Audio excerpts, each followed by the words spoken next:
这绝对是我见到过最幸运的人，被困在西伯利亚无人区，周围随时有可能窜出来灰狼。他现在需要尽快的找到一处可以藏身的地方。正当他快要绝望的时候，眼前出现的树屋引起了他的注意。难道这就是传说中的猎人小屋吗？据说这里有可能藏着能保命的武器。克鲁满怀期待的开始向上爬。当他探到里面之后，才发现这里竟然是空的。但克鲁非常开心。他观察了小屋的内部和结构，他发现这个小屋有4米高，并且没有任何的遮挡，唯一的入口就是脚下的梯子。现在小屋内有很多的积雪，并且外面的温度很低，他需要把这里改造之后，等狼群离开再继续出发。首先第一步要做的就是把所有透风的地方全部封闭。克鲁也拿出了背包里的装备，他准备用斧头和铁钉把装衣服的袋子钉在墙上，这可以有效的阻止冷空气进入。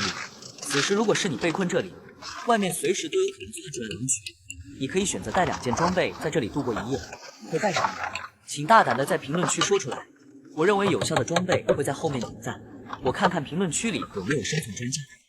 此时屋顶上有很多的积雪，克鲁用一块方雨布钉在了屋顶，这样不仅隔绝了冷空气，并且在夜晚生活的时候也不用担心屋顶的雪被融化而导致屋内下冰雨的情况出现。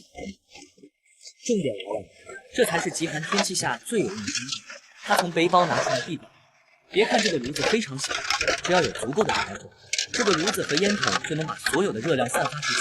就算是外面零下30度，这个小炉子也能让屋内非常温暖。由于时间有限，烟筒只能顺着窗户出去，再用一块屋内的破布做成阻隔。阻隔固定之后，外面的天也已经快黑了。虽然克鲁不想出去，但是没有柴火，他同样熬不过今夜。他非常小心地走了出去，在保证安全的情况下，在附近收集了一些枯树枝，但是树枝的燃烧时间不长。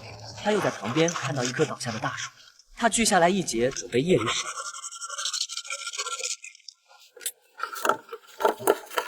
当把原木放进屋内之后，他把一整个背包的树枝也装上了。目前来看，这些已经够用一夜了。听声音，外面的狼又开始追了。此时的克鲁进入木屋之后，就再也不想下去了。这个4米高的木屋里决定是非常安全的。现在有了柴火，他把小树枝掰成适合炉子的大小，然后把一些细小容易点燃的树枝放进了炉子内部。当火被点燃之后，小屋开始迅速的升温。虽然外面现在零下12度了，用不了多久，屋内就会非常温暖。而克鲁的食材也只够今夜最后做一顿了。他用斧头劈开冻肉，然后和蔬菜一起放在了盘子里备用。当铝锅达到温度之后，放入一点亚麻籽油，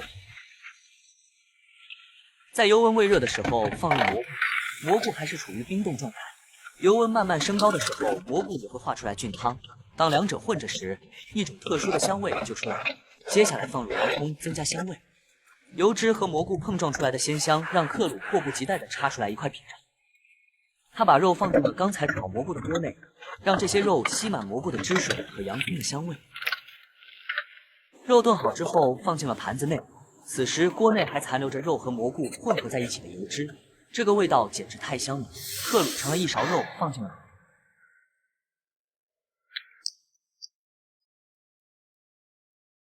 晚餐过后，深夜也已经降临。